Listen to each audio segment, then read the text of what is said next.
Pronto, pode iniciar. Bem, gente, boa noite. A gente vai estar hoje com o doutor Yuri Galeno, tá certo? Endocrinologista, esportivo, né? Muitos de vocês já me conhecem, professor Reginaldo Bezerra, mas pode chamar de Palito.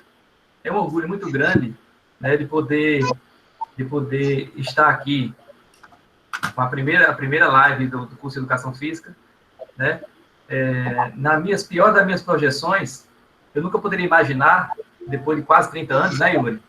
Eu estando aqui sentado e você do outro lado do computador, tá certo? Só tenho a agradecer e um orgulho muito grande em participar com você dessa live, com esses graduandos que vão assistir, tá certo? O doutor Yuri, ele é especialista em clínica médica e endocrinologia pela UFRN. Ele é especialista em nutrição esportiva pela Universidade de Estácio de Sá. Ele é especialista em medicina esportiva pela Uningar. Membro titulado da Sociedade Brasileira de Endocrinologia e Metabiologia. Presidente da Comissão de Estudo de Endocrinologia do Esporte nos anos de 2017 e 2018. E membro do Departamento de Endocrinologia do Esporte e Sociedade Brasileira. Ou seja, né, ele não é só não é só doutor da parte de endócrino. Ele vai fazer associação com a gente com essa parte esportiva, tá certo? E fica aberto, Yuri, o microfone para as suas explanações. Obrigado, professor. Para mim é uma honra, né? Faltou o senhor colocar no currículo aí que eu fui seu aluno, lhe dava trabalho, né?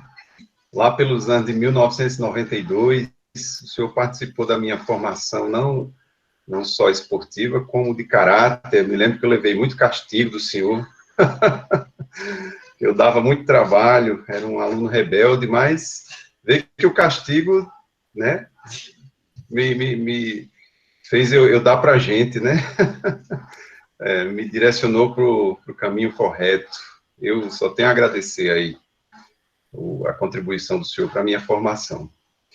Enfim, uma honra poder participar, poder falar desse tema que eu gosto tanto, que é a endocrinologia e o esporte. E o objetivo hoje é a gente fazer uma interação entre o sistema endócrino, o esporte e o emagrecimento. São coisas bem atuais e que interessam aí a todos que entraram na web, não só para a sua vida pessoal, como para a sua vida profissional. Então, vamos para frente. Eu não tenho nenhum conflito de interesse nessa apresentação.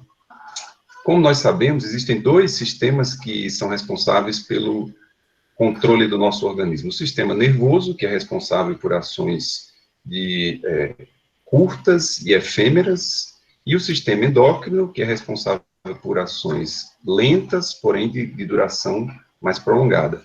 Um exemplo, esse movimento da mão que eu estou fazendo, controlado pelo sistema nervoso, uma ação curta e efêmera, e a minha altura, eu tenho 1,87 m, isso foi adquirido ao longo de décadas, através da ação do hormônio do crescimento. Foi uma ação que demorou, porém que vai durar a minha vida inteira. Só para que vocês tenham uma ideia desses dois sistemas de controle. Esses sistemas atuam integrados através de um mecanismo que nós chamamos de feedback, né, ou retroalimentação. Mais à frente eu vou explicar como é que isso funciona melhor. Então, endocrinologia. Algumas pessoas vêm e perguntam, doutor, o que é endocrinologia? O que é que ela estuda? Endocrinologia é a especialidade que se dedica ao estudo das glândulas endócrinas e dos seus hormônios. Eu vou detalhar as principais glândulas endócrinas e como esses hormônios atuam na atividade física para o emagrecimento. Metabologia é a ciência que estuda o conjunto de transformações no organismo vivo pelas quais passam as substâncias que os constroem. Basicamente, são todas as reações químicas que constituem o organismo. Veja como é abrangente a especialidade de endocrinologia e metabologia. E a obesidade? A obesidade nada mais é do que um saldo positivo de calorias, né? Você acumula gordura corporal no indivíduo, né? Devido a um desequilíbrio entre o ganho e o gasto de calorias. A teoria para se tornar obeso é muito simples, né? Basta que você ganhe mais caloria do que o que você perde. O mistério não está em entender a teoria, o mistério está em entender o que está por trás dessa teoria. A gente vai tentar detalhar um pouco aqui para vocês hoje. Nós sabemos que o sistema nervoso central e o sistema endócrino atuam em conjunto para determinar o ganho e o gasto calórico. Então, existem basicamente duas grandes populações de neurônios, né? Uma população que eu vou chamar do mal, que é a população que faz você engordar, que é o neuropeptídeo Y e o peptídeo do Argot, que eu estou apontando aqui com a seta, e a população do bem, que é aquela que faz você emagrecer, que são os neurônios PONC e CART. Eles estão localizados numa área central do cérebro, chamada de hipotálamo. Então, essa área do hipotálamo é que faz a conexão entre o sistema nervoso central e as aferências e os órgãos sensoriais e o sistema endócrino. E quem é que recebe a mensagem do hipotálamo? É uma glândulazinha chamada hipófise. Aqui ainda é um exemplo de hormônios do bem e hormônios do mal, né? Só para a gente fechar esse assunto. Hormônios que causam diminuição do apetite, hormônios que causam perda de peso, hormônios que causam saciedade, leptina, ONC, CART, CRH, MSH, serotonina, e hormônios do mal, que causam aumento de peso, que causam diminuição da taxa metabólica, neuropeptídeo Y, peptídeo do Argot, MCH, orexinas e noradrenalina. E o que é que causa o ganho de peso? Eu já falei que a teoria é muito simples, basta que você adquira mais caloria do que o que você gasta. A teoria é simples, mas o que está por trás dessa teoria que faz com que seja tão difícil o indivíduo perder peso? Bem, basicamente a gente vive cercado por má alimentação sistemática, e eu costumo dizer institucionalizada, né? A gente sabe que as grandes indústrias, elas dominam o cenário mundial hoje, e elas não têm o menor interesse que a gente se alimente bem, elas têm interesse em vender os seus produtos. Então, má alimentação institucionalizada, como eu costumo dizer. Apologia ao sedentarismo, né? A gente acha bacana essas novas tecnologias, basta você dar um comando de voz e o carro, ele faz uma ligação telefônica, basta você aproximar a chave, a porta do carro abre, enfim. Existem até carros já que funcionam através de transmissão via Bluetooth. Você coloca eletrodos no cérebro, já existem esses estudos, e o carro anda sem você precisar nem fazer o movimento. Existem carros autônomos também, que não precisam de você fazer esforço. Enfim, a gente acha bacana essas evoluções tecnológicas, mas veja que cada vez o indivíduo vai ficando mais sedentário. Há 2 séculos atrás, para que o indivíduo pudesse se alimentar, ele tinha que trabalhar no campo, na roça, fazendo atividade física, se deslocando a pé para o trabalho, ou de cavalo, enfim. A gente vê que se você não optar voluntariamente pelo movimento, hoje não existe nenhuma situação no dia a dia que leve você a ter um nível de atividade física mais intenso. A genética, que também não deve ser desprezada, fatores emocionais, psicológicos, psiquiátricos, o indivíduo está feliz, ele come, está chateado, ele come, quer comemorar, ele come, teve uma derrota na vida, ele come. Então, a comida, ela é usada não para o indivíduo adquirir calorias, mas como uma fonte de prazer alternativa. Isso faz com que o indivíduo vá adquirindo esse saldo positivo de calorias. Doenças genéticas, eu citei algumas aqui, coloquei a foto de algumas aqui. Aqui nós temos um exemplo de acantose nigricans, que é muito comum em indivíduos que têm resistência à insulina e diabetes. Aqui é um indivíduo com síndrome de Cushing, essas estrias, que é uma síndrome onde você tem um excesso de cortisol. Aqui, mulheres com síndrome do ovário policístico, também está muito associada a problemas metabólicos e hipotireoidismo. E aqui uma síndrome de deficiência congênita de GH ou síndrome genética, síndrome de Prader-Willi, que é uma síndrome onde o indivíduo come desenfreadamente e também tem um ganho de peso desproporcional de origem genética, ocasionado por uma doença. Nós sabemos também que alterações da flora intestinal fazem com que o indivíduo absorva mais calorias da dieta, ou seja, aqueles indivíduos, existe um estudo do professor Saad, da Unicamp, é um grande endocrinologista nacional, ele fez o que os especialistas chamam de transposição de flora intestinal. Ele transpôs a flora de ratos obesos para ratos magros, e esses ratos magros engordaram, e fez o contrário, transpôs a flora de ratos magros para ratos obesos, e esses ratos obesos, eles emagreceram. Por que isso? Porque, dependendo da bactéria que você tem no seu intestino, ela vai potencializar a absorção de calorias do alimento. Você pode comer apenas alface, e literalmente esse alface fazer com que você aumente de peso. Algumas bactérias no intestino podem converter esses alfaces em gorduras chamadas de butiratos. Então, você engorda comendo alface, e isso não é lenda, isso é real. Processo inflamatório crônico, isso também é um dos fatores que explicam essa dificuldade do indivíduo perder peso, porque a obesidade, ela se retroalimenta por um mecanismo de feedback. Quanto mais célula do tecido adiposo, mais você gera interleucina, TNF-alfa, proteína C reativa. Então, quanto mais você tem esses mediadores inflamatórios, mais você engorda. E quanto mais você engorda, mais você tem mediadores inflamatórios. Então, veja que a obesidade é algo que se retroalimenta. Por isso é tão difícil que você consiga vencer esse fantasma. E esses mediadores inflamatórios, eles vão causar uma sinalização no DNA chamada de epigenética. Essas mudanças epigenéticas fazem com que você transcreva cada vez mais genes que causam a obesidade, fazem com que você engorde, e de modo contrário, que você transcreva cada vez menos os genes que fazem com que você aumente a sua taxa metabólica e você emagreça. Então, é um processo que se retroalimenta e se torna cada vez mais difícil de ser vencido, porque é como se ele fosse criando raízes dentro do seu organismo. Da mesma forma, quando você força a obesidade, você nasce com um determinado número de células adiposas, e essas células tendem a se dividir à medida que você obriga o adipócito a adquirir sua capacidade máxima de saturação de armazenamento de gordura. Quando ele atinge a capacidade máxima, ele se divide. E uma vez dividido, fica muito difícil dessa célula ser eliminada, de sofrer apoptose. Então, em vez de uma boca, agora você vai ter duas bocas para encher, digamos assim.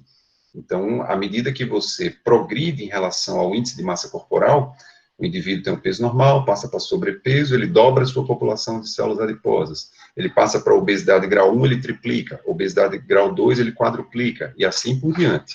Então, fica cada vez mais difícil de vencer esse fantasma da obesidade, porque ele é um processo que vai se enraizando e que vai sendo cada vez mais difícil de ser expulso.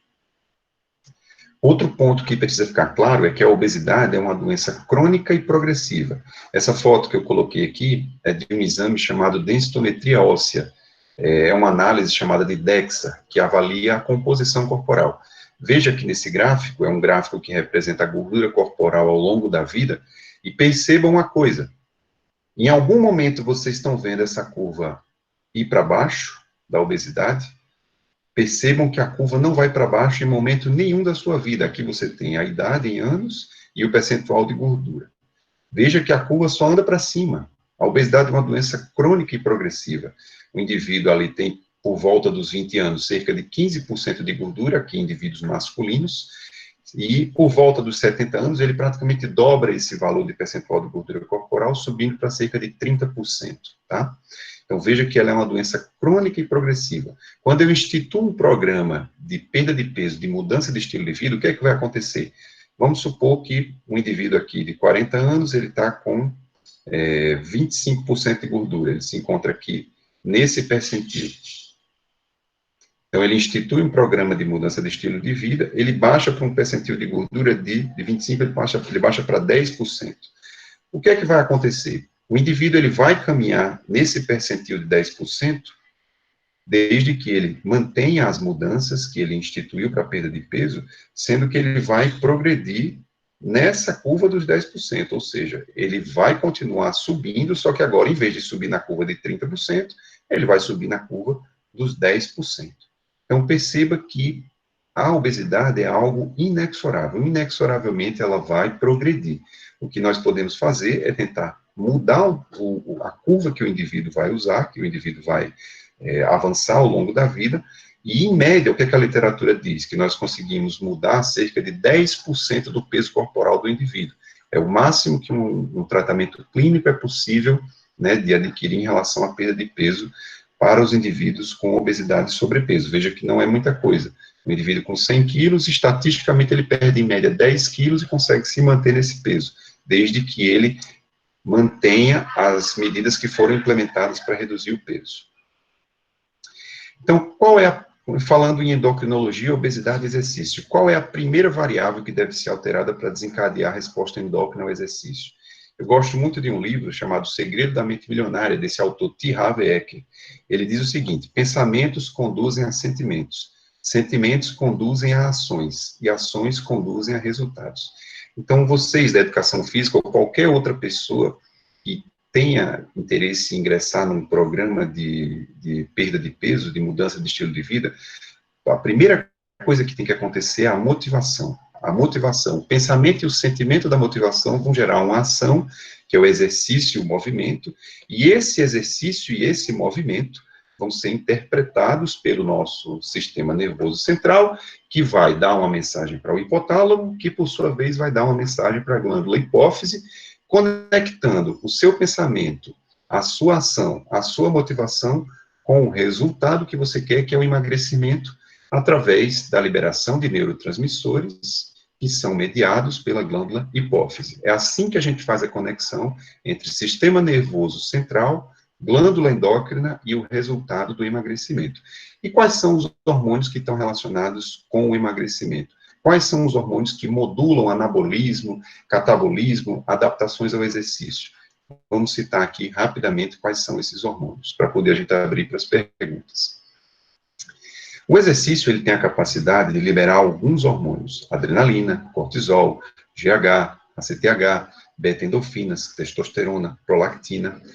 Aí você me pergunta, doutor Yuri, para que ocorre a liberação desses hormônios durante a atividade física? Ora, a resposta é muito simples, porque você está, durante o exercício, saindo do seu estado metabólico basal e indo para um estado metabólico onde você precisa desenvolver certas adaptações no organismo para executar aquele movimento. Vou dar um exemplo bem simples. Qual é a primeira coisa que acontece com o coração quando você começa a correr rápido? Ele acelera, óbvio. Por que ele acelera? Porque o músculo está demandando mais oxigênio e nutrientes. Então, perceba aquilo que eu falei no início, que quando você desencadeia o movimento, você desencadeia uma resposta endócrina para que haja a adaptação necessária a executar aquela tarefa. E onde é que vai vir o resultado do emagrecimento? Na combinação de ação hormonal com gasto calórico. É aí que vai haver a perda de peso. Eu vou explicar rapidamente como os hormônios agem durante a atividade física e vocês vão entender esse processo de interação entre hormônio, exercício, queima calórica e mudança de transcrição do próprio DNA. Um detalhe é que o exercício de forma excessiva, ele também pode ser prejudicial, principalmente liberando mediadores inflamatórios, que eu não coloquei aqui de forma excessiva, e inibição da secreção dos chamados hormônios gonadotróficos. Eu vou explicar mais à frente que, principalmente nas mulheres, isso pode ter um efeito muito ruim, a chamada síndrome da mulher atleta. O primeiro hormônio que eu quero citar é a beta-endorfina. O que é a beta-endorfina? A gente sabe que a morfina é um analgésico, né, muito forte, usado principalmente para pacientes com doenças terminais, como câncer. Só que o nosso corpo ele tem a capacidade de produzir opioides endógenos. A beta-endorfina ela é produzida durante o movimento para que você não sinta dores nas articulações e não interrompa o exercício porque está sentindo dor. Só que tem um detalhe, ela gera a sensação de prazer e analgesia, mas ela também tira a fome. Ela é um hormônio anorexígeno. Guarda essa informação que eu vou retomar isso um pouco mais à frente. Adrenalina, o que é que a adrenalina faz? Essa ilustração fala bem, ela incendeia o corpo. Ela literalmente toca fogo na gordura. Por quê? Quando você faz uma atividade física, é igual um carro estando em movimento. O que é que eu preciso para o carro se movimentar? Preciso que tenha gasolina e oxigênio. Né? E o nosso corpo, o que é que ele precisa para se movimentar? Gasolina e oxigênio. Qual é o combustível que a gente usa? Via de regra, os hidrocarbonetos. Esqueletos de carbono de aminoácidos, em menor grau, glicose, em maior grau, e lipídios também, dependendo do nível de atividade que você usa. Se você está numa atividade leve, você usa mais lipídio do que glicose. Se você está num nível de atividade intenso, você usa mais glicose do que lipídio. Então, a adrenalina é quem vai incendiar o corpo. Ela vai, literalmente, fazer o coração bater mais rápido, dilatar os brônquios, imobilizar os estoques de nutrientes, liberando combustível para que você execute a sua atividade física. Ela desloca o fluxo sanguíneo. Quando você tem um susto, o que é que acontece? Você sente aquele frio na barriga. Aquilo é a contração dos vasos esplâncnicos para que você direcione o sangue para a musculatura e para o cérebro, para os órgãos que vão ser exigidos durante o que a gente chama de luta ou fuga, né? A adrenalina é o hormônio da luta e da fuga, do estresse.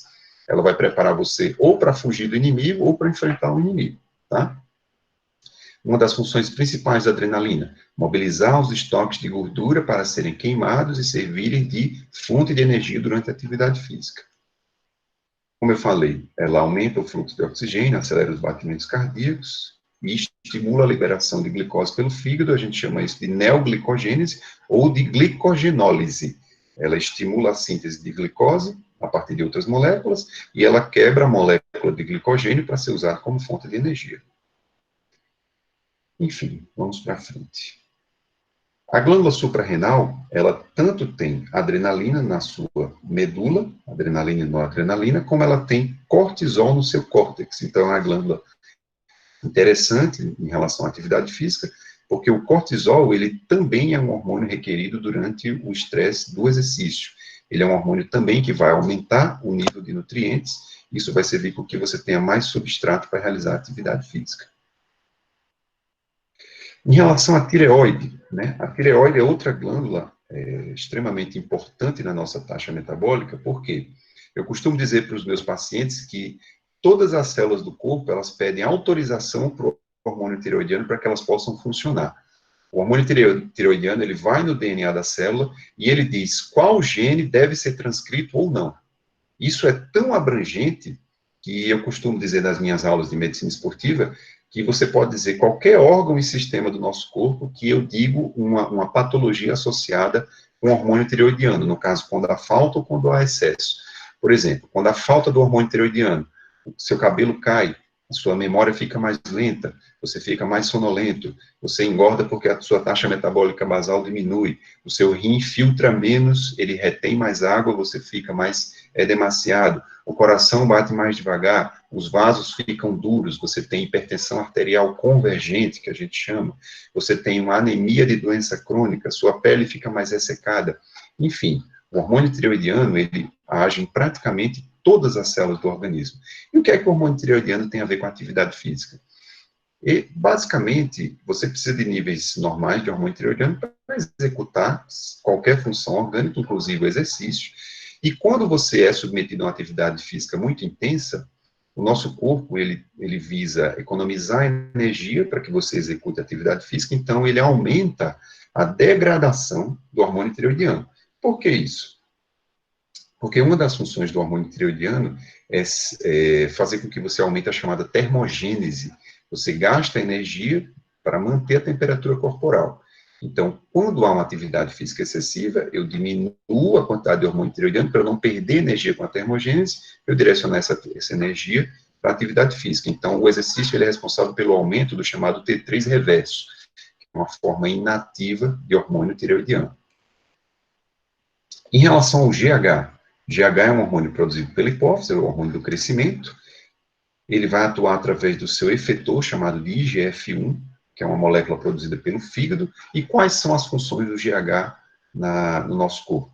O GH é um hormônio que, na infância, ele ajuda você a crescer, como eu disse no início da aula, né? Ele faz com que a sua cartilagem epifisária ela aumente em comprimento, você aumenta a sua estatura, mas quando a cartilagem epifisária ela fecha ali por volta dos 16, 18 anos, o indivíduo para de crescer e a partir de então o GH passa a exercer outra função importante no organismo. Ele já exercia essa função e agora ele passa a exercer exclusivamente essa função após o fechamento das cartilagens, que é a manutenção da composição corporal. Nós sabemos que o ritmo circadiano do GH, ele ocorre um pico durante a madrugada, mas indivíduos que fazem atividade física intensa, ele pode ter 2 picos ao longo do dia, um pico pela manhã e outro de madrugada. E qual vai ser a função do GH? Por que o organismo faz com que tenha esse segundo pico durante a atividade física? Porque o GH aumenta a massa muscular, faz com que você perca gordura, aumenta a glicose servindo como substrato como fonte de energia, aumenta a divisão celular e anabolismo, proporcionando a manutenção da massa magra, e o crescimento nos indivíduos que ainda têm a cartilagem de crescimento aberta. Já estamos chegando no final, falar um pouco sobre o metabolismo do homem e da mulher, para a gente encerrar e abrir aqui para as perguntas. Metabolismo da mulher, eu já citei aqui, o GNRH, que é o hormônio regulador de gonadotrofinas, que é produzido no hipotálamo, faz com que você libere FSH-LH na hipófise, que, por sua vez, o FSH-LH vai fazer com que a mulher libere estradiol no ovário, que é fundamental para a manutenção dos caracteres sexuais secundários e da saúde óssea. Sendo que a atividade física muito excessiva libera CRH, que é o hormônio liberador de corticotrofina, libera as beta-endorfinas, que eu falei no começo da aula. Isso faz com que você bloqueie o pulso de GNRH, consequentemente bloqueie o FSH-LH, consequentemente bloqueie o estradiol. Isso em caso de exercício extenuante e excessivo nas mulheres. Além disso, o cortisol e o CRH vão ter uma ação deletéria, junto com a falta de estradiol, prejudicando a saúde óssea das mulheres. Isso é o que a gente chama de tríade da mulher atleta. A tríade se caracteriza por alterações do hábito alimentar, seja bulimia ou anorexia, alterações menstruais, amenorreia, oligomenorreia, infertilidade, e o terceiro ponto, que é a osteopenia, osteoporose e fraturas patológicas. Nós sabemos que alguns hormônios têm ações positivas no esqueleto da mulher, outros têm ações negativas. Quem é que tem ação positiva na massa óssea, no esqueleto das mulheres e na massa muscular? Testosterona, estradiol, GH e GF1, e exercícios que tenham impacto, como musculação e corrida, são benéficos para a massa óssea da mulher. Já os que têm ação negativa, o CRH, o cortisol, a queda do estradiol e da testosterona, a diminuição da fome causada pela adrenalina e a beta-endorfina, deficiência de vitamina D e cálcio, e exercícios como hidroginástica que não geram impacto, vão ter uma repercussão negativa na massa óssea feminina. E para a gente encerrar, metabolismo masculino, como é que se processa a ação hormonal no córtex, no hipotálamo, na hipófise e no sistema endócrino masculino. Veja que é um slide relativamente complexo, são inúmeras as interações hormonais do exercício no hipotálamo, que vão gerar as repercussões endócrinas no homem, mas eu queria destacar alguns pontos. Exercícios curtos e intensos, como musculação, eles liberam noradrenalina. A gente sabe que a noradrenalina ela vai ter uma ação positiva no hipotálamo, gerando um aumento na produção de testosterona. Veja aqui que o foco é o GNRH, o hormônio liberador de gonadotrofinas, vai aumentar a liberação de LH e FSH, que, por sua vez, vão atuar no testículo, aumentando a liberação de testosterona no homem.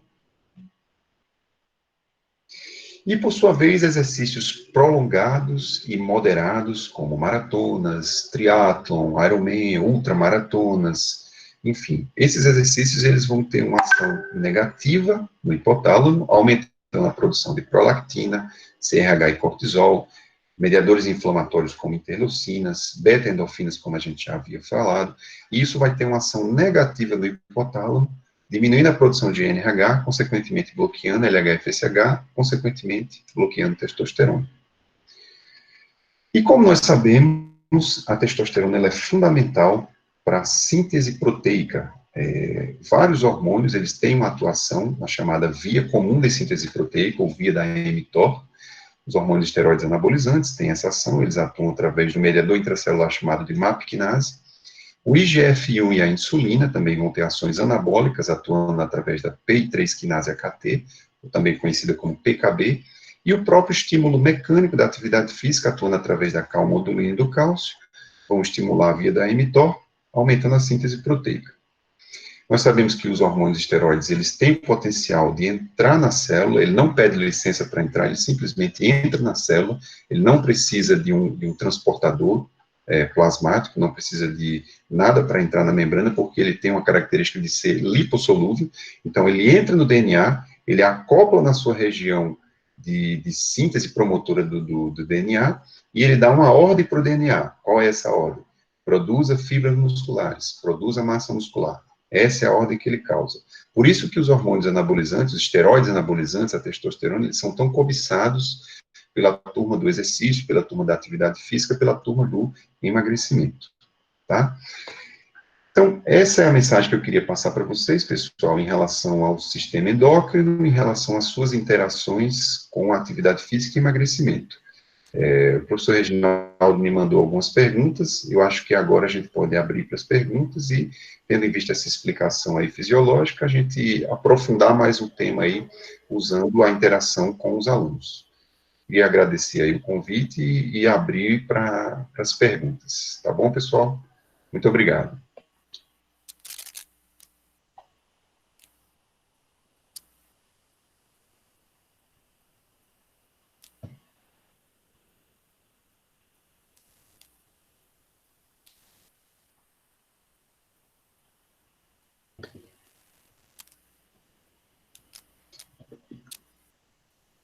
Professor, está me ouvindo? Tá me escutando aí? Tá, né? Estou ouvindo agora. Pronto. Como é que a gente vai fazer? Eu vou fazer a pergunta, depois eu passo para o professor Mozinho, ele vai fazer uma pergunta dele, e depois eu vou passar para a professora Dani, ela faz outra. Aí depois a gente começa por mim de novo, e depois a gente vai para os alunos. Já tem algumas perguntas aqui, que eu estou anotando aqui já. A gente vai para os alunos para saber as indagações dele, tá ok? Ok. A primeira pergunta, Yuri, que o professor André foi quem mandou, né? Ele trabalha com essa parte de saúde coletiva lá no UOL, e ele fez a seguinte pergunta. Em apertada síntese, qual a regulação hormonal que permite o emagrecimento em treinamentos aeróbios? Certo, muito bem, vamos lá. Lembrando sempre daquela máxima que eu falei no início da aula. Para emagrecer, o que é que a gente precisa? A gente precisa gerar déficit calórico, tá? Então, o exercício aeróbico, para que ele possa proporcionar o emagrecimento, ele obrigatoriamente tem que vir com uma dieta restritiva, tá? Porque se você faz exclusivamente o exercício aeróbico, o nosso corpo ele é rápido, ele tem essa capacidade de adaptação, ele consegue rapidamente suplantar aquele déficit calórico que foi gerado na atividade física através do aumento dos hormônios que dão fome. Então, via de regra, o exercício aeróbico, sozinho, isoladamente, ele tem um baixo potencial para fazer com que você perca peso. O exercício ele é interessante no sentido de manter o peso que você perdeu. Diversos estudos apontam esse fator. Mas, via de regra, a atividade física faz com que você perca muito pouco peso. O ideal é que você haja simultaneamente na dieta e na atividade física. E quais seriam os hormônios que vão proporcionar essa perda de peso em exercícios aeróbicos? O principal é a adrenalina. Eu falei também do CRH, que é o hormônio liberador de corticotrofinas. A própria testosterona, desde que o exercício aeróbico seja curto e intenso, como um HIIT, por exemplo. Exercícios curtos e intensos, eles vão liberar mais adrenalina e mais testosterona. E também o GH, que eu havia citado na aula, desde que você atinja pelo menos 75% da frequência cardíaca máxima. Então, esses hormônios, juntamente com a beta-endorfina, vão gerar uma espécie de anorexia. Eu vou dar um exemplo simples aqui, professor. Imagine que você toma um banho de piscina ou toma um banho de mar rápido. Geralmente, o que é que as pessoas falam? Elas dizem assim, banho de mar ativa a fome. Banho de piscina ativa a fome. Por quê? Porque é uma atividade aeróbica de baixa intensidade, que gera um pequeno déficit calórico, mas que não gera mudanças hormonais profundas. Então, qual vai ser o saldo? Você não tem um aumento expressivo dos hormônios, mas você tem uma fome compensatória devido àquela atividade física de baixa intensidade. Vou citar outro exemplo. Imagine que você faz um HIIT, num protocolo do tipo Tabata, que é super intenso. Se alguém já fez esse tipo de protocolo, vai entender o que eu estou dizendo. Quando você sai do protocolo, qual é a sua vontade? É de comer uma feijoada ou é de vomitar o que você comeu no café da manhã? Com a licença da palavra. A sua vontade é de vomitar, você fica nauseado, porque você provocou uma mudança hormonal tão intensa para sustentar aquela atividade física, uma liberação tão intensa de adrenalina, CRH, endorfina, cortisol, GH, vasopressina, e isso faz um fenômeno conhecido como gastroparesia, o seu estômago fica lento, né? E esse fenômeno vai mobilizar a gordura, vai fazer com que você perca fome e vai gerar um saldo energético mais negativo. Então, exercícios mais intensos, eles são mais favoráveis quando o objetivo é perda de peso do que exercícios leves e moderados. Ah, legal. Professor Gustavo Mozinho, está aberto a fala. Gustavo. No mudo. Estava no mudo do microfone. Boa noite. Finalizar a sua apresentação, doutor Yuri Galeno. Muito boa a sua contribuição a todos aqui do curso de Educação da Unifacex e principalmente para os alunos que estão enriquecendo o seu saber com a sua fala. Ontem mesmo eu fiz um treino para os meus atletas de Tabata, né? Como você colocou bem aí. Eu sou da área de lutas e minha pergunta vai ser em torno dela. Vou só fazer uma contextualização para fazer a pergunta, tá? Nas práticas esportivas, como jiu-jitsu, karatê, judô e outras artes marciais, principalmente as do COI, do Comitê Olímpico Internacional, que estão nas Olimpíadas, a questão do peso é muito importante, né? E isto é, conseguir manter esse ponto de equilíbrio, de emagrecer e, ao mesmo tempo, permanecer na categoria proposta do atleta. Aí a minha indagação é justamente acerca disso. Os hormônios que interagem com esse emagrecimento para a luta podem sofrer alguma sequela ou distúrbio a longo prazo, já que um atleta como este passa quase 10, 15 anos treinando para manter peso ou baixar peso para a competição? Muito boa a sua pergunta. Se eu for responder de forma objetiva, a resposta é não, é uma boa notícia.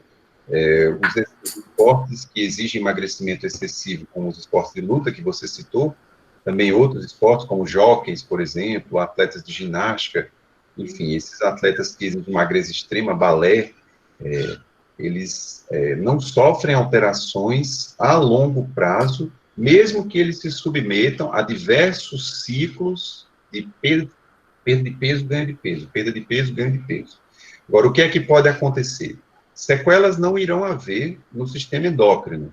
O nosso sistema endócrino, ele é extremamente responsivo e extremamente adaptável às condições do ambiente.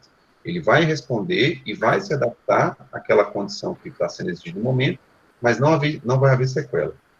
O que pode haver sequela é nas mulheres, como eu citei, na chamada tríade da mulher atleta, e isso é extremamente importante, tá? Ela vai, se ela submeter a um ritmo de treino muito intenso, a uma dieta muito restritiva, qual vai ser o fenômeno que irá ocorrer no corpo feminino? Ela vai bloquear os hormônios gonadotróficos, LH e FSH, isso vai fazer com que o estradiol e a progesterona dela caiam, porque a gente sabe que a progesterona tem uma ação termogênica, então isso tem uma finalidade de proteger o organismo contra a inanição. Se eu diminuo a termogênese, sobra mais energia para eu executar a minha atividade física. Então, só que qual o problema? Eu cortando os hormônios femininos, eu faço com que uma jovem entre em menopausa aos 20 anos de idade. Então, qual é a consequência da menopausa para a saúde óssea da mulher? Ela vai entrar em osteoporose. O hormônio feminino é fundamental para a saúde óssea, tanto da mulher como do homem.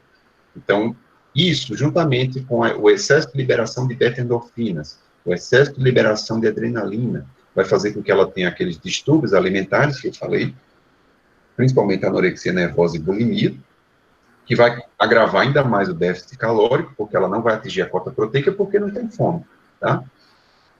Então, ela vai menstruar menos, porque não tem hormônio feminino, ou até parar de menstruar, ela vai ter distúrbios alimentares, e culminando com isso tudo, ela vai ter alterações de massa óssea que podem resultar até numa fratura patológica. Ela fraturar a perna simplesmente treinando, correndo, sem ter um impacto que justificasse essa fratura. Então, é excelente a sua pergunta. As mulheres vão ser muito mais suscetíveis a essa questão do vai e vem do peso no esporte de luta do que os homens. Não significa que os homens não possam ter problemas. Qual vai ser o problema principal nos homens, que é foco de estudo da gente, da endocrinologia esportiva? É a chamada síndrome do overtraining.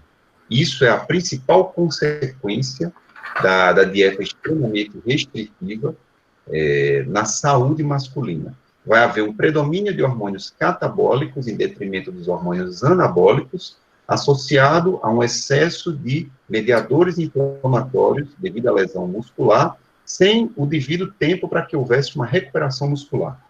Então, o que é que acontece ali? Essa combinação, predomínio de hormônios catabólicos e excesso de mediadores inflamatórios, vai atuar no sistema nervoso central e fazer com que esses pacientes se comportem como pacientes deprimidos, pacientes portadores de quadros de depressão maior.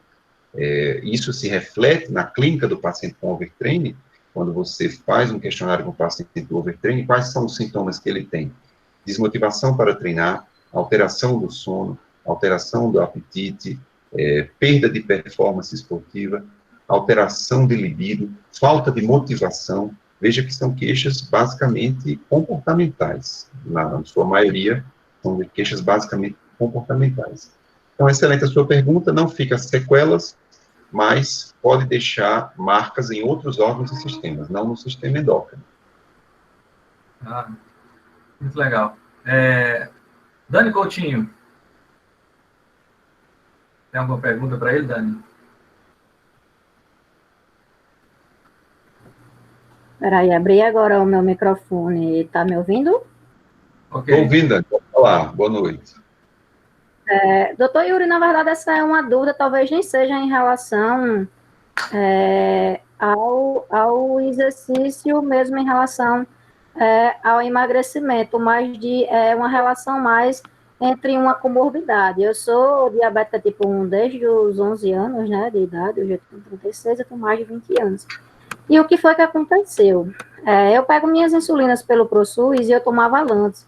E eu mudei para a Tresiba, né? Porque, não porque eu queria, mas porque não tinha, eu peguei a Tresiba, me relataram que a Tresiba ela tinha uma relação mais forte em relação ao controle glicêmico, e aí mudei e comecei a tomar. O que foi que aconteceu? Eu tive um aumento de peso muito grande, né? Então, eu cheguei a um peso que eu nunca cheguei na minha vida, né? Cheguei a aumentar 5, 6 quilos dentro de um mês. E aí, qual que foi a relação entre o emagrecimento que eu fiz com ela? Eu tentei todos os protocolos de emagrecimento, eu cheguei a treinar 2 vezes por dia, cheguei a treinar aeróbico intercalado com o de força, cheguei a treinar 2 vezes ao dia. Só que o que foi que aconteceu? Minha imunidade baixou, eu não conseguia baixar de peso de jeito nenhum. Diminuir minha alimentação, cheguei a fazer uma low carb, e o máximo que eu consegui foi baixar minha imunidade e ter uma doença, né, no trato, nas vias aéreas superiores. E aí eu queria saber essa relação, né, entre o emagrecimento, né, que eu não conseguia emagrecer, tomando aquela insulina, com essa insulina específica. Excelente pergunta, Dani. O que acontece é o seguinte, a insulina é talvez o hormônio anabolizante mais importante do nosso corpo, tá? Como diabética tipo 1, você tem a ausência total da produção de insulina, isso faz com que você dependa de uma insulina exógena para manter o bom controle glicêmico e evitar complicações a longo prazo. Então, a diferença da Tresiba para a Lantus é que a Tresiba ela é mais lenta, ela é o que a gente chama de ultralenta. Então, ela tem uma meia-vida de 48 horas, enquanto a Lantus tem uma meia-vida de 24 horas. Então, em tese, a Tresiba causa menos hipoglicemias, é uma insulina mais estável. Então, o que pode ter acontecido é que você estava, não sei, não vi os seus exames, mas eu imagino que seja isso, você estava com um estado catabólico antes, mau controle glicêmico, talvez, e ao progredir para uma insulina relativamente melhor, você organizou esse estado catabólico e o seu corpo passou a enfrentar um estado anabólico, né? Você passou a ter um saldo positivo de calorias, porque a insulina tem esse potencial de gerar gordura, de gerar acúmulo de glicose e síntese proteica. Mas qual é o detalhe aí? Aí a sua pergunta. Como é que eu faço para chegar no meio termo entre controle da glicemia e emagrecimento se eu sou obrigado a usar insulina?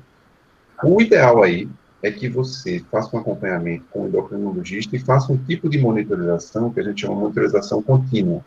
Esse tipo de monitorização permite com que você tenha um controle em tempo real e que você aplique a menor quantidade de insulina necessária para manter o controle glicêmico e não ter hipoglicemia nem hiperglicemia e não gerar saldo positivo de calorias. Sempre que você aplica de forma empírica, né, é muito difícil conseguir simular a perfeição do organismo. Então, quando eu tenho esses monitoramentos contínuos, eu consigo fazer aproximadamente ali o que o organismo conseguiria fazer de forma endógena, tá? Isso é um ponto. O segundo ponto é que você vai precisar fazer uma contagem, que a gente chama de contagem de carboidratos. Você tem que aplicar a quantidade de insulina estritamente necessária para queimar aquela quantidade de carboidratos que você usou. Então, no seu caso, o que aconteceu é que provavelmente houve um descontrole entre o que estava entrando e o que estava saindo. Mesmo focando na atividade física, você não conseguiu gerar um déficit calórico por causa do uso do hormônio anabolizante. Então, a resposta para você é que a gente vai ter que chegar num ponto de equilíbrio entre o controle glicêmico, a monitorização e a atividade física. E o modelo para que você não entre em infecções de vias aéreas superiores é fazer, como vocês sabem muito bem, uma periodização lenta e gradual para que você não desenvolva esse tipo de infecção E, ao mesmo tempo, você tem que ter uma quantidade mínima de nutrientes para que não desenvolva uma síndrome do overtraining nem caia sua imunidade. Então, veja que você anda como se fosse no fio de uma navalha. Se você for para um lado, você vai engordar.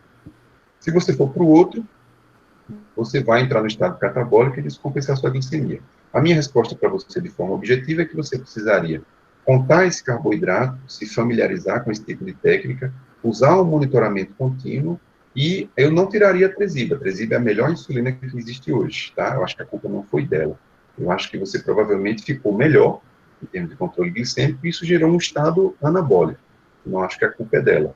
Você também precisaria de insulina chamada de ultra rápido, né, que é o Malog, a Lispro, Aspart, Novo Rapid, para que você tivesse ali um controle relativamente parecido com o que o corpo tem. Uma secreção basal com a Tresiba e uma secreção rápida com as chamadas insulinas ultra rápidas. Outra forma de ter esse controle perfeito, digamos assim, são chamados pâncreas artificiais. São sistemas fechados de bomba de insulina, onde ele monitora a sua glicemia e só libera a insulina que você precisa naquele momento, tá? Isso você consegue através de ação judicial, essas bombas são super caras, 10, 15, 20, 30 mil reais, tem bomba de todo tipo, é igual a carro, tem para todos os gostos. Mas isso você consegue fazer um sistema de luz, que a gente chama com um controle ainda mais fidedigno, tá? Mas eu não acho que a culpa é da Tresiba, eu acho que a gente tem só que chegar num ponto de equilíbrio para você ter o resultado que você quer. Muito legal, muito legal. Entendi. Talvez Foi quase uma questões que eu tinha... Pode falar, Palito. Foi quase uma consulta.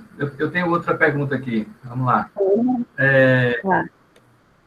Yuri, como é feita a regulação buscando emagrecimento através de treinamentos localizados com peso? Tem alguma coisa com relação ao hormonal ou não? Assim, o que foi na aula é que exercícios curtos e intensos, eles promovem a liberação de testosterona, né? Isso é bem documentado. E o exercício intenso, ele também promove a liberação de GH. Então, qual é a lógica? Se eu faço um exercício levantando peso, curto e intenso, eu mando uma sinalização para o meu cérebro que diz o seguinte: olha, eu estou levantando um peso aqui e eu pretendo levantar mais na próxima sessão. Então, eu sugiro para você, cérebro, que você mande para mim um aparato hormonal que faça com que eu me capacite para levantar mais peso da próxima vez. Então, essa resposta de exercícios curtos e intensos vão fazer com que o indivíduo gere produção de testosterona, de GH, que sabidamente são hormônios que aumentam a massa magra e fazem com que você queime gordura. Além disso, também libera adrenalina e noradrenalina, que é um hormônio, como eu citei na minha aula, que mobiliza a gordura para que ela sirva como fonte de energia para o treino. Então, resumindo, exercícios localizados são imprescindíveis para o emagrecimento, porque vão movimentar fibras que não vão ser movimentadas no exercício aeróbico, como as fibras do tipo 2, tá? O aeróbico movimenta fibra do tipo 1 muscular, o anaeróbico movimenta fibra do tipo 2. Então, eu libero testosterona, GH, noradrenalina, e isso faz com que eu tenha uma maior massa muscular e, por si só, vai aumentar a minha taxa metabólica basal, fazendo com que eu perca gordura e consiga me manter com o peso magro que eu adquiri através da atividade física. Ele tanto ajuda para emagrecer, como ajuda a permanecer magro após ter perdido peso. Muito legal. Gustavo, mozinho, a sua pergunta. Vai passar mais uma rodada com nós três, depois a gente passa para o pessoal do... Então, tem umas 15 perguntas aqui. Gustavo. Depois eu quero fazer uma pergunta também. Da turma. Quer fazer, Lu? Faça. Deixa o Luciano fazer na frente. Ok. Vai, Lu. Damas. Bem rapidinho. Porque tudo na vida do homem é mais fácil, hein? Olha que não é. Vocês, mulheres, vivem mais do que a gente, viu? O hormônio masculino é como se você tivesse um motor de carro ali acelerado. O carro pode até andar mais, mas a vida útil do motor diminui. Então, estatisticamente, o homem vive, em média, 8 anos a menos que as mulheres. Isso é uma estatística mundial, não é só do nossa brasileira, não. Então, aparentemente, essa vantagem muscular, a gente paga um preço alto por ela. Mas é porque vocês não se cuidam, a gente se cuida.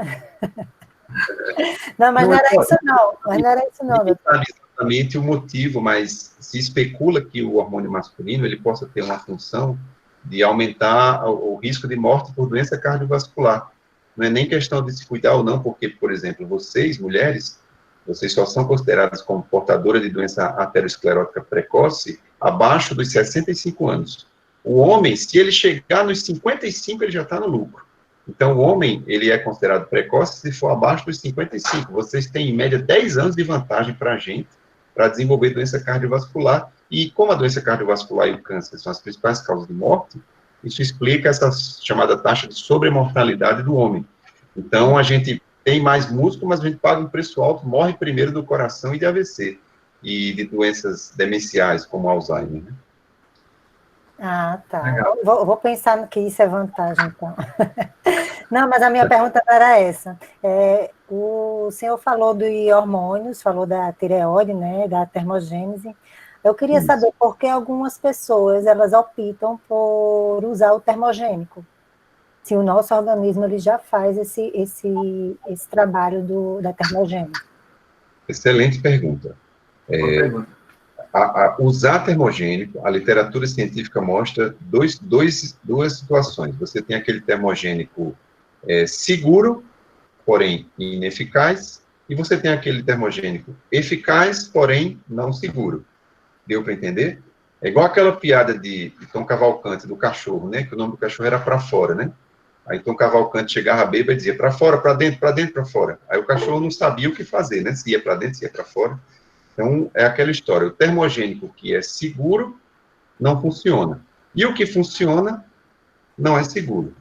Vou dar um exemplo para você. Um termogênico seguro, chá verde, via de regra, vai aumentar um pouco a sua taxa metabólica basal, mas aumenta, em média, 20, 30 calorias. Isso é irrisório para a perda de peso, tá?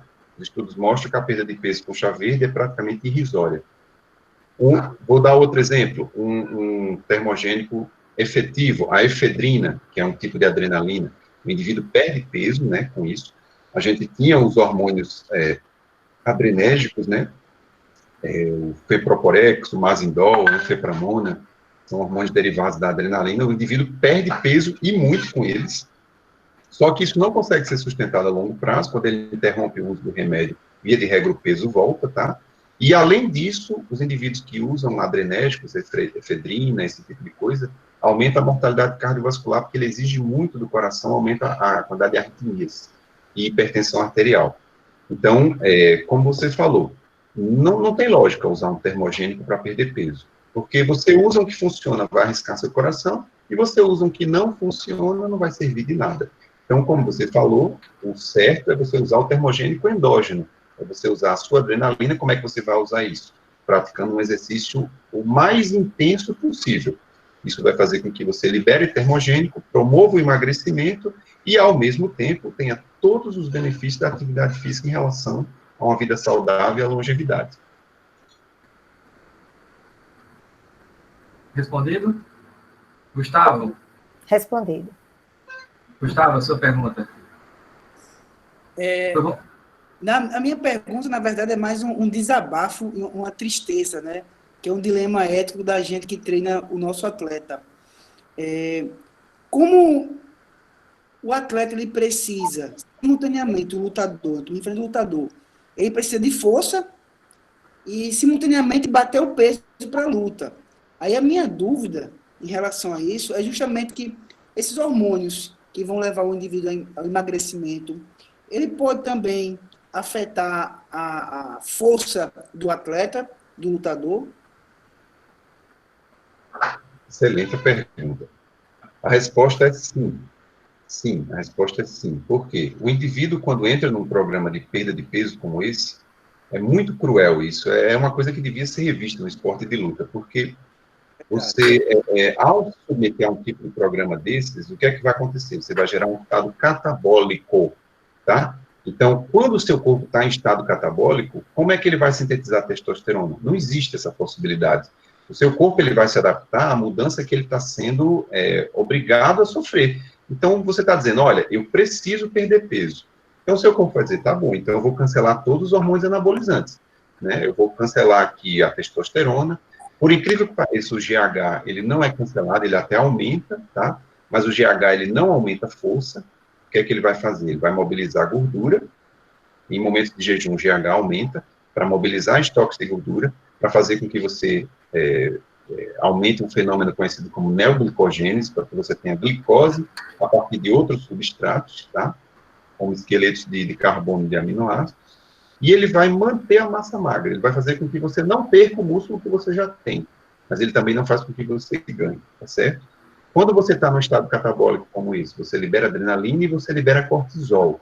São hormônios que eles quebram sua massa muscular. O indivíduo que usa corticoide de forma crônica, ele é fraco, ele tem uma fraqueza, uma miopatia do corticoide. Então, isso é terrível. Você, quando entra num estado catabólico desse para uma luta, você arrebenta com sua massa muscular, arrebenta com seus estoques de glicogênio, aí como é que você vai ter força com uma atividade curta e intensa? E, por definição, precisa de glicogênio muscular.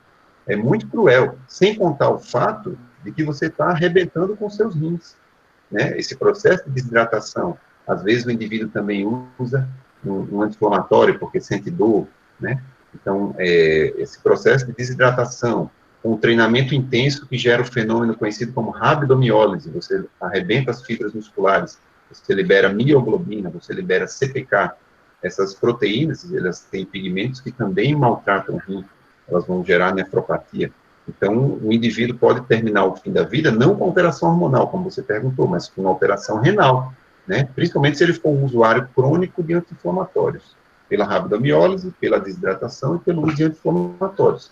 Então, isso é algo complicado para a luta. O ideal é que o indivíduo não precisasse submeter esse tipo de treinamento, ele competisse ali na categoria que é ideal para o peso dele, e que ele fosse com tudo para enfrentar o adversário ali, com estoque de glicogênio alto, com hormônios anabolizantes altos, endógenos, enfim. É algo relativamente, de fato cruel para o praticante de esporte e luta. Dani Coutinho. Eu estava olhando aqui as perguntas dos meninos, e Depois eu teve vou perguntar para eles. perguntas que eu acho bem interessante para ser esclarecida, e inclusive no último congresso eu estava, né, lá da SPD, mas não é em relação a diabetes, esse, foi muito discutida a questão da cronobiologia, né, então os meninos estavam querendo saber aqui, e eu achei bem pertinente a pergunta, em relação à cronobiologia do emagrecimento, qual era a relação entre o exercício físico e o emagrecimento, se existia, dentro dessa perspectiva, um melhor horário para se realizar o exercício. Excelente. Foi Breno que perguntou, né?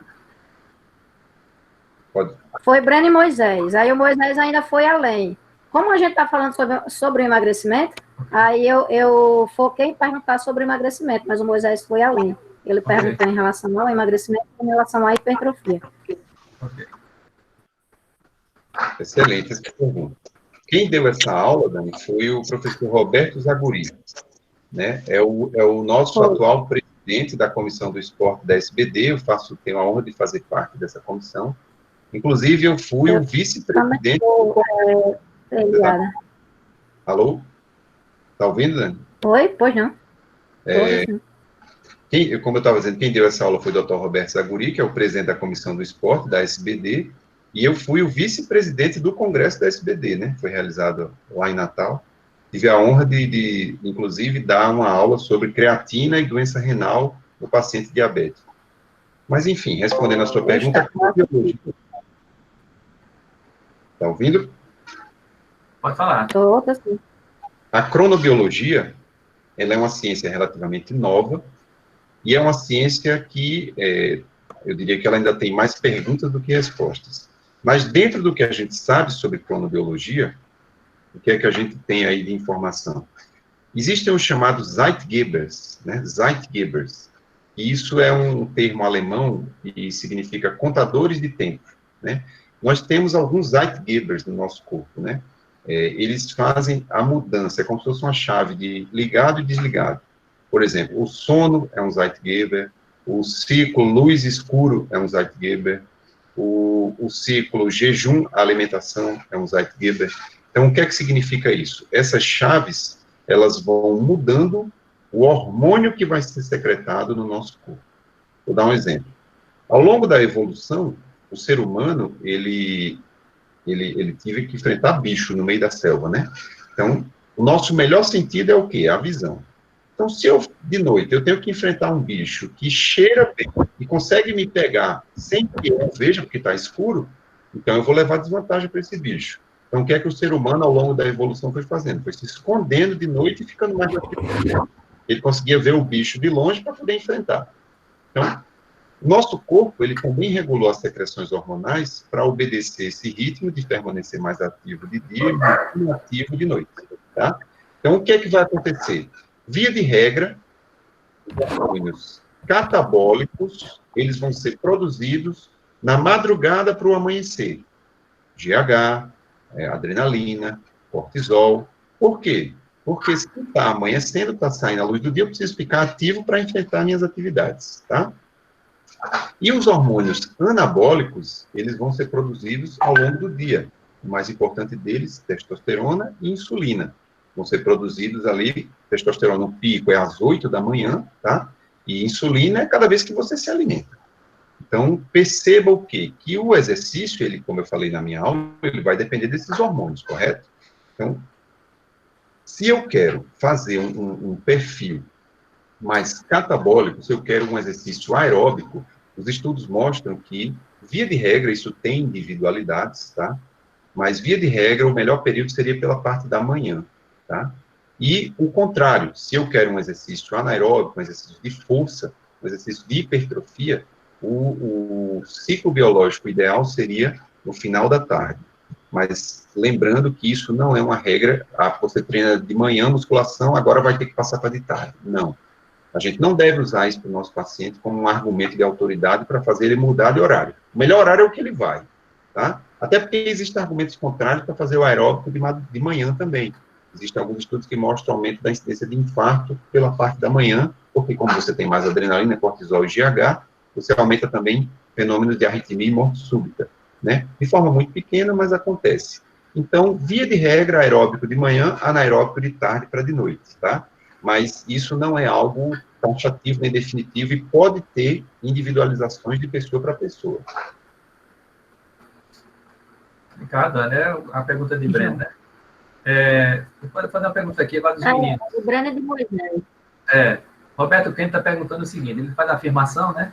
O consumo máximo de VO2 auxilia no processo oxidativo das células adiposas, auxiliando na perda de gordura, consequentemente no peso.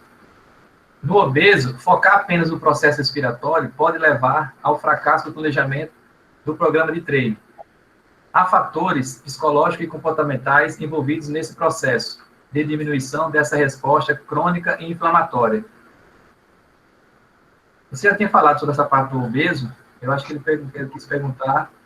Eu acho que eu entendi a pergunta. Ele diz o seguinte, que, de fato, um VO2 mais intenso, como a gente disse, queima mais gordura. A gente já falou isso, né? Quanto mais intenso, mais você queima. Só que ele diz o seguinte, não adianta só mandar o cara treinar muito, né? Porque o cara tem inflamação crônica, o cara, às vezes, come por problemas psicológicos. Então, qual seria a resposta? Ele está correto na afirmação dele, quanto maior o VO2, mais o indivíduo vai queimar, só que o obeso ele tem que ter uma abordagem multifatorial, multiprofissional, melhor dizendo. Multifatorial também, né? Psicólogo, psiquiatra, endócrino, nutricionista, educador físico, às vezes fisioterapeuta, médico do esporte. Para que você tenha um melhor resultado, tem que ser uma abordagem multidisciplinar. Eu acho que foi isso que ele quis perguntar. Ok, tem outra aqui de Ana Flávia Mello.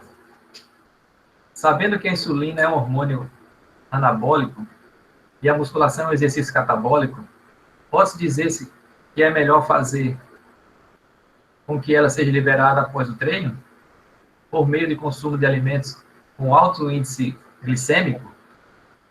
Boa pergunta dela, muito boa. O que acontece aqui é o seguinte, eu já falei que a insulina talvez seja o hormônio anabólico mais importante do nosso corpo, é mais do que a testosterona, porque as mulheres fazem anabolismo e não tem muita testosterona, tá? O hormônio principal do anabolismo delas é o estradiol junto com a insulina. Então, a resposta é sim, tá? É importante que você promova essa liberação de insulina após o exercício, consumindo alimentos de alto índice glicêmico, a resposta é sim, para que você recupere o mais rápido possível o seu estoque de glicogênio e você melhora a resposta adaptativa à atividade física. Se o exercício for intenso, ele usa primordialmente a glicose como substrato energético. Então, digamos assim, o carro-chefe do exercício de alto rendimento, a pedra angular é o glicogênio.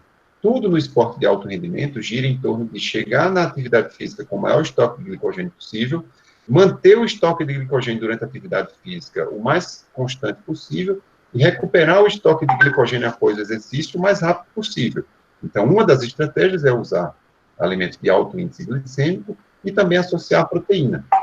Alguns tipos de proteína têm um aminoácido conhecido como leucina, e também promove liberação de insulina. A literatura mostra que uma proporção de 3 de carboidrato para 1 de proteína ajuda na recuperação muscular do glicogênio após o exercício. Então, a resposta é sim, né? Alimentos com índice glicêmico alto ajudam na recuperação da insulina e do estoque de glicogênio pós-treino. Acho que é interessante também. Moisés ele pergunta, tomando em conta os picos de hormônio do crescimento durante o dia, né? Você explicou lá que não era só durante o dia, mas tem a noite também, mas a gente fez durante o dia. Existe um horário mais eficaz de fazer um treino para hipertrofia e para emagrecimento? Se você for analisar essa coisa do horário, a resposta vai ser no final da tarde, tá? Os chamados Zeitgebers, né, esses contadores de tempo, eles são mais eficazes, as respostas hormonais para hipertrofia são mais eficazes quando o treino é executado à noite.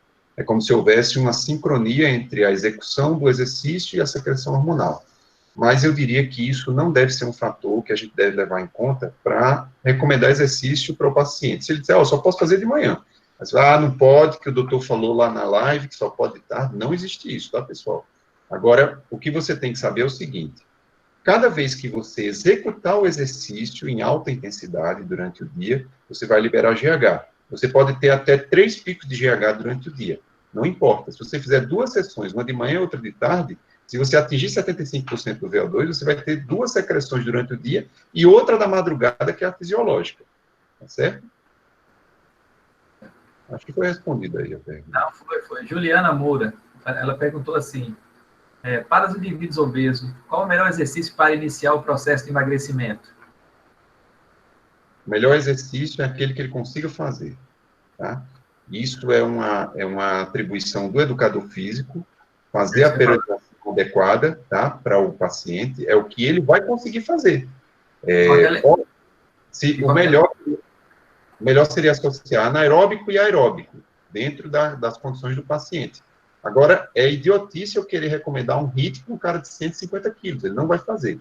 Então, você vai periodizar aeróbico e anaeróbico de acordo com a limitação do paciente, tá? E com aquela equipe toda multidisciplinar, né? Isso. O Kennedy perguntou o seguinte, Kennedy, a leptina ajuda no controle da fome, ele já afirma, né? Essa é verdade. Com isso, diminui o consumo de calorias exacerbadamente. Quais os principais fatores causais da resposta do hipotálamo para estimular a liberação desse hormônio? A leptina não é liberada pelo hipotálamo, tá? Roberto, né? A leptina é liberada pela gordura. Ela é uma adipocina. Ela é um hormônio liberado pelo tecido adiposo. Agora, ela tem uma atuação no hipotálamo. Ela vai atuar no sistema hipotalâmico conhecido como quispeptina. É um sistema que desencadeia, por exemplo, a maturação hormonal. É o sistema que dá o start, a fagulha, para que as meninas e os meninos entrem em puberdade. Então, é preciso atingir um nível mínimo de gordura corporal para que se inicie a puberdade. Então, a leptina ela é produzida pelo tecido adiposo. Em indivíduos magros, ela vai promover uma sinalização para o emagrecimento, como você falou, ela tira a fome. Leptos, do grego, quer dizer magro, né? Leptossomático, é um indivíduo magro. Então, leptina é um hormônio que causa saciedade no hipotálamo, mas ela é produzida pelo tecido adiposo e ela estimula o start para a puberdade em meninos e em meninas, tá? Não sei se eu respondi a pergunta dele, eu acho que é isso. Agora, um detalhe. A leptina, quanto mais obeso o indivíduo fica, ele produz mais leptina. A quantidade de leptina é proporcional à quantidade de tecido adiposo. Só que ocorre um fenômeno conhecido como resistência à leptina, tá? Ele produz muito, mas essa leptina, em vez de tirar a fome, ela fica bloqueada. Eu citei na minha aula um fenômeno de resistência à insulina, gerando a acantose nigricans ali naquela criança obesa, que é aquele fenômeno que você fica com dobras cutâneas escuras e tal. Então, do mesmo jeito que tem esse fenômeno de resistência à insulina, você tem um fenômeno de resistência à leptina, tá, Roberto? Ok. Roberto tem outra pergunta aqui, mas eu vou pular dele aqui, vou passar para a de Magno aqui, né? Se o indivíduo tem a produção de insulina normalmente e acaba tomando insulina a fim de ter mais ganho calórico, a produção de insulina no corpo será danificada? Em primeiro lugar, que fique registrado, isso aqui é uma prática suicida, hein? Isso aqui, o indivíduo que faz essa prática, ele pode morrer. Primeira coisa. Hipoglicemia mata de forma aguda, tá? E fique registrado aqui, e isso é uma prática que pode levar o indivíduo à morte, tá? Não se deve injetar insulina se você tem desejo de ganhar músculo, esse tipo de coisa. Isso é terminantemente proibido. Você faz uma coisa dessa em casa, erra na dose, você morre por ali mesmo, fica com hipoglicemia, se não tiver quem lhe acuda, isso frita seu neurônio da mesma forma que uma parada cardíaca. Você pode desenvolver uma encefalopatia, a gente chama de hipoglicêmica. Existe a encefalopatia anóxica e a encefalopatia hipoglicêmica. Então, isso é uma prática que pode levar o indivíduo à morte, tá? A sua produção endógena não vai ficar prejudicada, porque você aplicou insulina, tá? O que pode ficar prejudicado é a sua vida, né? Não estou dizendo que ele faz isso, mas eu estou dizendo a prática de se alguém vier a fazer, tá? Isso pode levar o indivíduo à morte. Mas a produção endógena não é bloqueada de insulina, não. Breno, tem uma pergunta aqui. Sou enfermeiro também. Sabemos que os pacientes diabéticos podem vir a desenvolver a lipodistrofia insulínica. E o nosso papel da enfermagem é orientar o rodízio dos locais de aplicação. A pergunta é o que nós, como profissionais de educação física, podemos fazer para evitar essa lipodistrofia. Excelente. Duas coisas que tem que fazer para evitar a lipodistrofia. Ninguém sabe exatamente o motivo pelo qual o corpo desenvolve isso. Então, principal orientação, você já falou, que é fazer o rodízio das regiões. Só que hoje, com o uso das insulinas mais modernas, o risco de lipodistrofia diminuiu muito. Porque isso acontecia com as insulinas mais antigas, que desenvolviam mais fenômenos imunológicos. As insulinas mais modernas, você praticamente não tem esse fenômeno de lipodistrofia, desde que você faça o rodízio das regiões de aplicação. Você pode usar abdômen, região posterior do braço, coxas, tá certo? Emerson Lima, a cafeína vai gerar malefícios a longo prazo? Não, a resposta é não. Cafeína, em 2018, eu dei uma aula no Congresso Brasileiro de Endocrinologia sobre cafeína. Via de regra, o consumo de café e o uso de cafeína, eles aumentam a longevidade. A cafeína, ela possui antioxidantes e vasodilatadores e funcionam como prolongadores da vida humana. Então, via de regra, a cafeína é um termogênico considerado fraco, ele vai ter um pequeno efeito no ganho de performance, isso é bem documentado, tá? Mas em relação a emagrecimento, o efeito dela é zero. A cafeína não promove emagrecimento em ninguém. O déficit calórico que ela gera é muito pequeno. Mas é uma adaptação que, via de regra, aumenta a performance, tanto em exercício aeróbico quanto em exercício anaeróbico. Existem muitos estudos confirmando isso, tá? E a longo prazo, o uso de café, desde que você não coloque açúcar, ele até aumenta a sua longevidade. O consumo mínimo seria de 2 a 3 xícaras por dia. Você já pode observar aí um aumento de longevidade. Você vai ter problemas se o indivíduo tiver uma sensibilidade à cafeína. Ele pode ter hipertensão, dor de cabeça, palpitações, arritmia, mas isso naqueles indivíduos que têm uma predisposição, uma espécie de sensibilidade maior à cafeína. Isso tem uma certa determinação genética. Lembrando também que o uso frequente faz com que você tenha um fenômeno conhecido como taquifilaxia. Você desenvolve uma espécie de resistência à ação do café no seu organismo. Legal. Luciana está perguntando aqui, Luciana Martins. Doutor Yuri, você falou sobre emagrecimento, sobre a obesidade, e agora eu te pergunto, para que uma pessoa que fez bariátrica, qual é a vitamina adequada? Sabendo que o exercício praticado é a dança e o funcional. Boa pergunta. O indivíduo que faz bariátrica, ele tem seis problemas aí em relação a vitaminas que ficam mais evidentes, tá? Primeiro é o cálcio, tá? Segundo, vitamina D. Terceiro, ferro, né? Quarto, ômega 3. Quinto, zinco. E sexto, vitamina B12. Então, guardem essas seis vitaminas. Via de regra, é isso que vai causar alteração clínica e é isso que a gente foca nas consultas para fazer as reposições, tá bom? Ok. Ana Flávia Mello, ela está perguntando, para indivíduos com resistência periférica, a insulina, o jejum seria uma boa alternativa? A resposta é não, tá certo, Flávio? Essa prática do exercício aeróbico em jejum, ela deve ser desencorajada. Eu acho que foi isso que ela quis perguntar, né? A insulina, o jejum.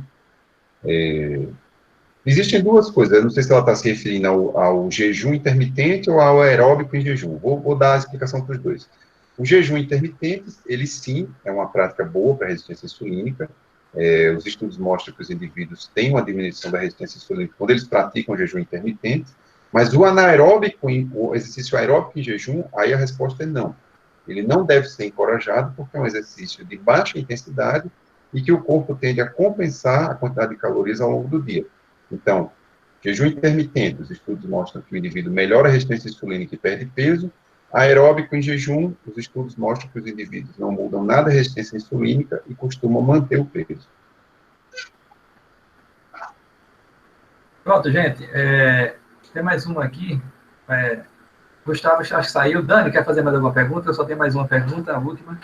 Para gente fazer. Dani, você quer fazer mais alguma pergunta? Não. Estou satisfeita. Reginaldo, eu estou aqui ainda. Pronto, Gustavo, você quer fazer mais alguma pergunta? Mais um agradecimento ao doutor Yuri Galeno. Muito obrigado. Eu tenho uma pergunta ainda, antes de você fazer. Você tem a pergunta, não? Não, tenho não. Pronto. E, Yuri, eu estive vendo essa semana, né, que os homens, não tem relação a essa parte do emagrecimento, não, mas tem relação aos hormônios. Eu estive vendo essa semana que tem um estudo aí, da USP lá, que os homens eles são mais suscetíveis à progressão da Covid-19. E eles estão testando alguns hormônios femininos, os estrogênios, na forma de proteção fisiológica do corpo humano. Você tem algum conhecimento sobre isso ou não? Excelente pergunta, professor. O que acontece é o seguinte, o que eles comprovaram foi que, estatisticamente, os homens estão morrendo mais. Tá?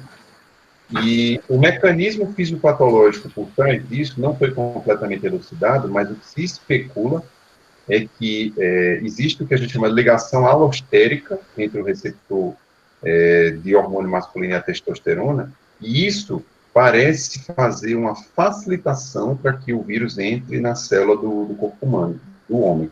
Então, o hormônio masculino serviria como um porteiro abrindo a porta para o vírus entrar nas células.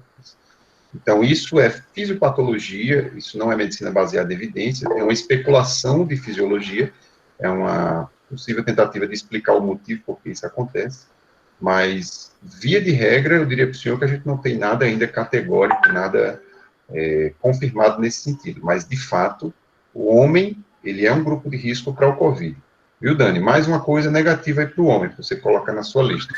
A gente morre mais do coração e ainda morre mais de Covid, para você não ficar aí... Foi louco. Pronto, gente. Gustavo, eu faço os agradecimentos finais, aí depois Dani faz, depois Luciana faz, e no final eu fecho para a gente encerrar. Gustavo.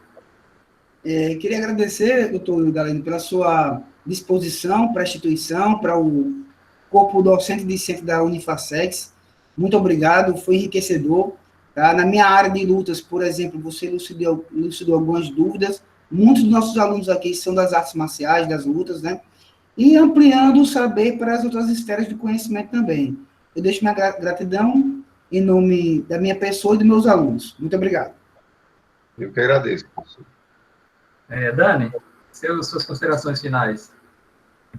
Opa, Somente gratidão também, né? Agradecer pela disponibilidade, né? De estar aqui com a gente, de estar tirando as dúvidas.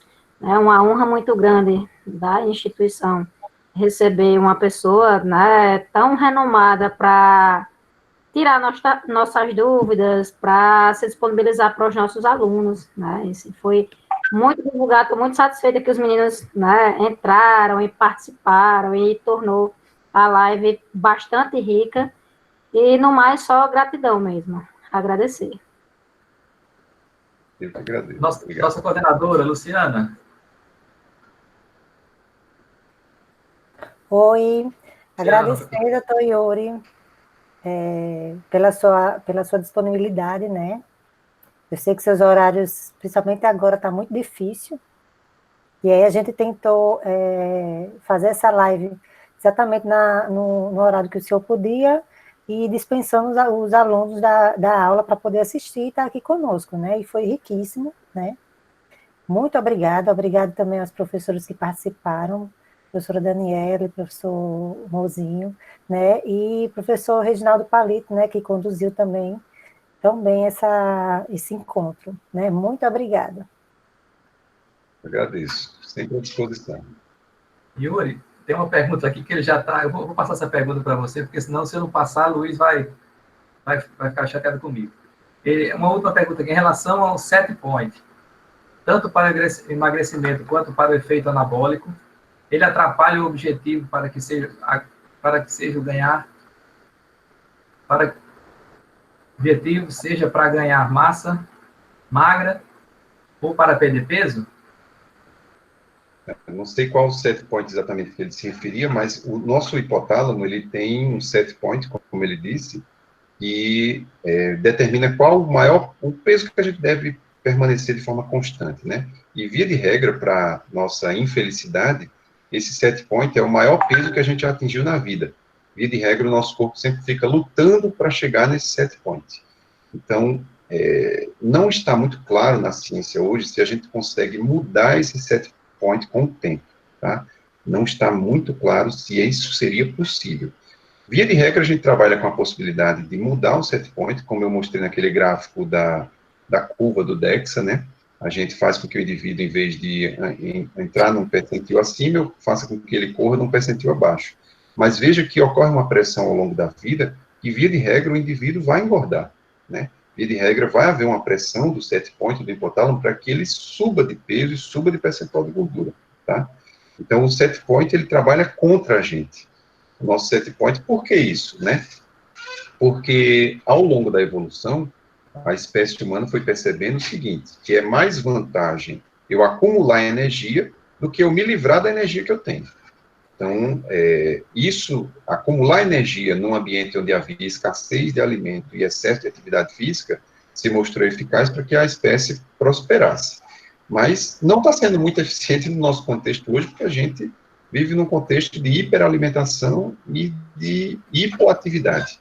Então, hoje a gente começa a andar para trás. Algumas estatísticas americanas mostram que os indivíduos já têm, a população americana já está morrendo mais do que populações de décadas anteriores, por causa do excesso de obesidade.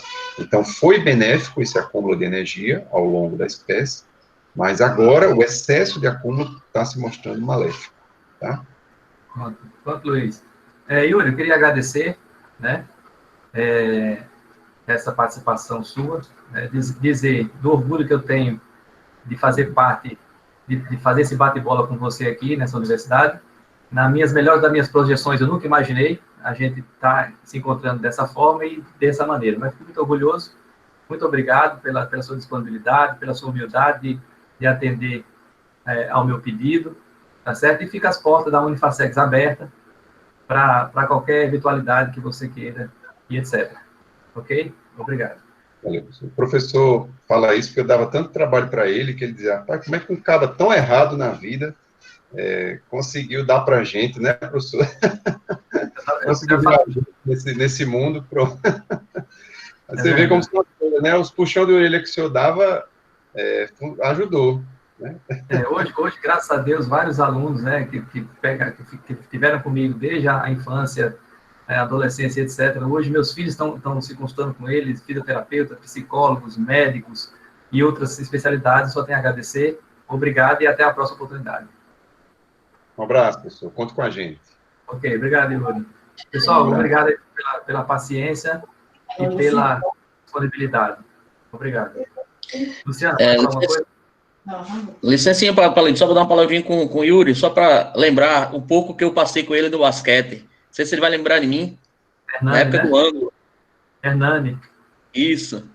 Sim. Pô, Hernani, lembra demais, pô, nosso armador, que é isso? Nossa, faz parte da tudo bem, né? Boa demais, bicho. Gente fininha. Eu queria também deixar... Anderson, nosso time tá puxado pra caramba, mas valeu. Eu queria também já deixar aqui em aberto, na segunda-feira a gente vai ter também uma apresentação com a nossa Dani Coutinho, né, Dani? Às 16 horas, né? Também dentro dessa plataforma. Tá certo, Dani? Grande abraço, Yuri. Até mais. Segunda-feira, dia 18. Tchau e até a próxima, pessoal. Dia 18. Valeu, professor. Alô, Yuri. Boa noite. Boa noite a todos.